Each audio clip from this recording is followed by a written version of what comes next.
Le vrai pasteur, montre-nous le vrai pasteur. Tu parles toujours des faux pasteurs. Tu parles. Oh, calme-toi. Mesdames et messieurs, bienvenue dans votre émission Entre nous. Ici, nous disons la vérité aux chrétiens, mais nous dénonçons aussi les faux pasteurs. Aujourd'hui, je vais vous montrer 3 vidéos de 3 pasteurs qui vont vous dire 3 vérités. Pour ceux qui pensent que moi je n'aime pas les pasteurs, voici des pasteurs qui semblent être dans la vérité.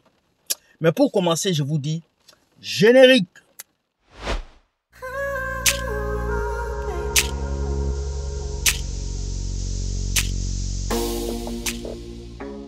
Hello, bonjour à tout le monde.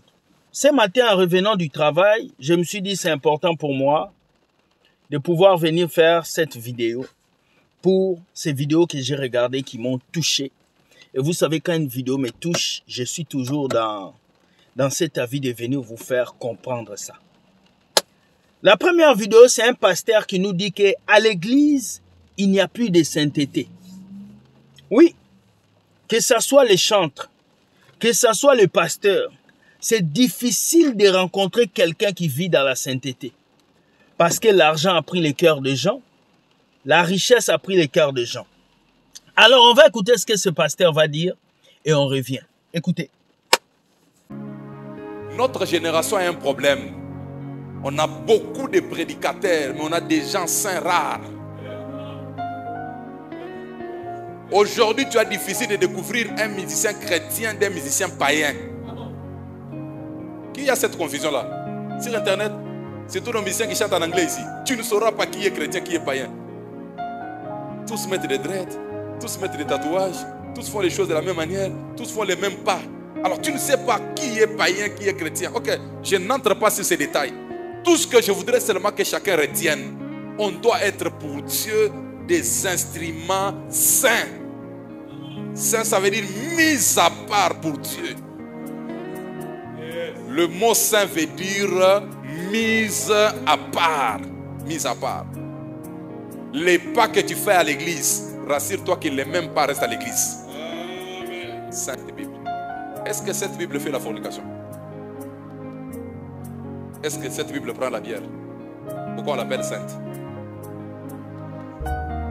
Elle est mise à part pour vous annoncer la parole de Dieu. Quand tu dis que tu es saint, ça veut dire que tu es tout entier à Dieu. Vous avez compris ça? Le Seigneur fait que nous soyons un sacrifice totalement dévoué à Dieu. Le jour que j'ai décidé de venir au ministère, je suis venu tout entier. Vous avez entendu ce que ce pasteur a dit? La Bible ne commet pas la fornication. La Bible ne vole pas l'argent des gens. Jésus lui-même n'a jamais volé l'argent. Jésus ne s'est jamais levé pour dire « Je fais appel de fonds. Je veux voyager à Jérusalem. Donnez-moi 15 000 euros. » Jésus ne l'a jamais fait. Malgré qu'il y avait une caisse. Donc nous, les enfants de Dieu, on doit respecter la parole de Dieu. On doit vivre dans la sainteté. La sainteté, ça veut dire la pureté. Ça veut dire être réservé pour Dieu. Et c'est difficile aujourd'hui de voir. Les chantres du monde et les chantres de Dieu sont même chose. Ceux qui prêchent la parole et ceux qui ne prêchent pas la parole sont même chose. Dieu nous appelle au changement. Il a dit l'heure est venue, il est déjà venu où les vrais adorateurs adoreront le Père en esprit et en vérité. Le plus important n'est pas de faire des albums toutes les années. Le plus important n'est pas de prêcher dans les grandes salles, non. Le plus important n'est pas de remplir l'église des fidèles, non. Le plus important est de prêcher la parole de Dieu avec vivacité et de prêcher la saine doctrine. Maintenant, qui prêche la saine doctrine? Ah, écoutez. Deuxième vidéo. Ce pasteur vient vous parler de l'offrande du rachat. L'offrande du rachat, ce n'est pas l'argent. L'offrande du rachat, ce n'est pas autre chose. L'offrande du rachat, c'est le sacrifice de Jésus sur la croix. Car la Bible dit, vous avez été rachetés par un grand prix, ne devenez pas esclaves des hommes. Quelque chose qui a été racheté, c'est quelque chose qui appartenait auparavant au propriétaire. Avant, on appartenait à Jésus. Quand l'homme a péché, on est tombé dans le péché. Et Jésus s'est donné à la croix pour nous racheter. Donc Jésus s'est donné, c'est une offrande. Donc, vous allez dans les églises où on vous dit, donnez l'offrande du rachat, tu fais sortir 1000 euros, tu donnes. Donnez, ma voiture, calme-toi. Donnez l'offrande du rachat, tu fais sortir 4000 $, tu donnes. C'est le mensonge. L'offrande du rachat, c'est Jésus-Christ. Dès que tu donnes ta vie à Jésus, tu es sauvé. Tu n'as pas besoin de donner l'offrande du rachat. Sortez de ces bêtises. Écoutons ce pasteur. Écoutez-le, écoutez-le. On ne peut pas se présenter devant Dieu sans lui offrir quelque chose. Ça paraît paradoxal. Dieu n'a pas besoin de notre argent. Mais Dieu est un Dieu des principes. La foi en Dieu, c'est obéir à la parole de Dieu sans trop raisonner. Parce qu'on risque de tomber dans de faux raisonnements. Et je veux bien que vous me compreniez, que vous suiviez bien. L'offrande de rachat, c'est Jésus-Christ. L'offrande de rachat, c'est Jésus-Christ. L'offrande de rachat, c'est Jésus-Christ. C'est lui le sacrifice d'expiation. Il faut que ça soit clairement compris. Que ce n'est pas ton offrande là qui fait l'expiation des péchés. Vous avez entendu? La chrétienté est spirituelle. La chrétienté, c'est spirituel. La chrétienté, c'est physique. Il faut bâtir l'autel. Il faut construire ça. C'est du mensonge.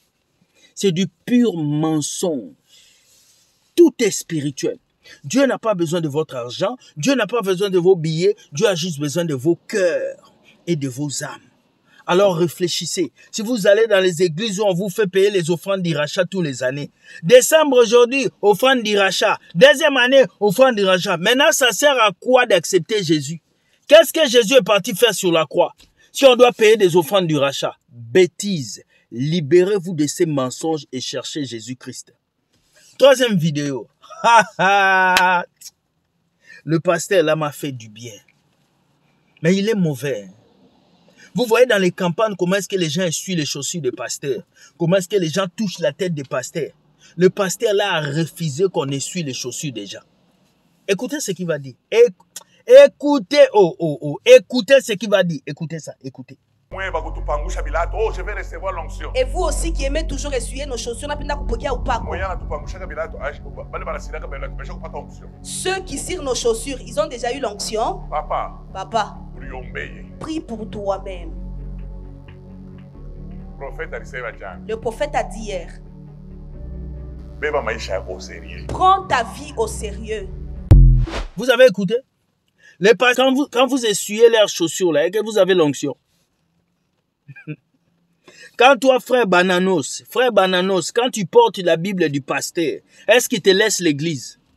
Il va pas te laisser l'église. Il va laisser l'église à son fils Mardoché. Le petit là qui est impoli, qui marche et puis qui insulte les gens, qui commence à fumer la ganja. C'est à lui qu'on va laisser l'église. Toi, on s'en fout de toi. Quelle que soit ta sainteté, quelle que soit ta prière, même si tu portes la Bible sur ta tête, le pasteur va laisser son église à son enfant. Il faut écouter ça, tu perds ton temps. Au lieu de porter la Bible du pasteur, va créer une entreprise, va prendre ta vie au sérieux.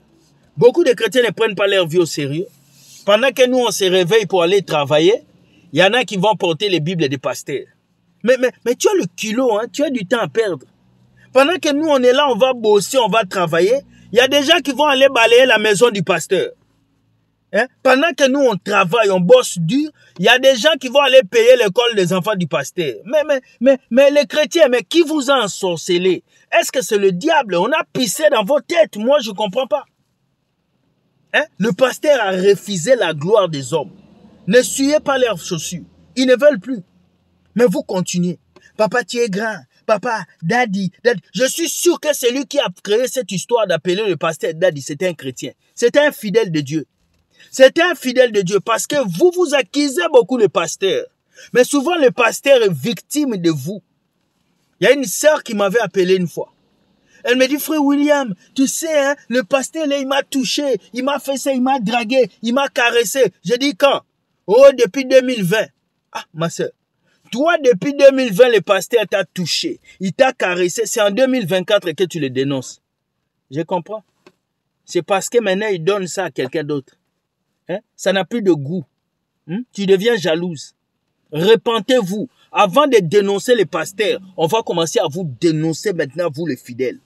On va commencer à vous dénoncer, vous les sœurs qui allez rentrer dans les bureaux des pasteurs avec les mini-jipes. On va vous dénoncer, vous les frères qui couchez avec les mamans pasteurs. On va commencer aussi à dénoncer les faux fidèles. Il y a de faux pasteurs, mais il y a aussi de faux fidèles. Le pasteur avait bien commencé son église, il prêchait la vérité. C'est vous qui êtes venu lui dire, papa, tu vas t'asseoir, on va commencer à payer ton loyer, tu vas t'asseoir, on va te nourrir. Et maintenant, le pasteur s'est assis, vous n'avez plus d'argent pour le nourrir, vous commencez à lui créer des problèmes. Changez, changez. Ce n'est pas seulement les pasteurs qui sont mauvais. Il y a des bons pasteurs qui sont devenus mauvais à cause de vous, les chrétiens. Je m'arrête ici en disant que chacun porte sa croix. Bonne journée, soyez bénis. Dites-moi ce que vous pensez de ces 3 vidéos. Pour ça, je vous dis, Dieu gagne toujours. Partagez la vidéo, likez. N'oubliez pas, ce soir, on a notre 3e journée de conférence. Laissez partir mon peuple. On aura l'invité surprise. Ça va être qui? Peut-être que ça va être Barack Obama. On ne sait pas. L'invité surprise. Soyez bénis. Je vous aime. Que Dieu vous garde et la grâce de Dieu sur vous. Ciao, ciao.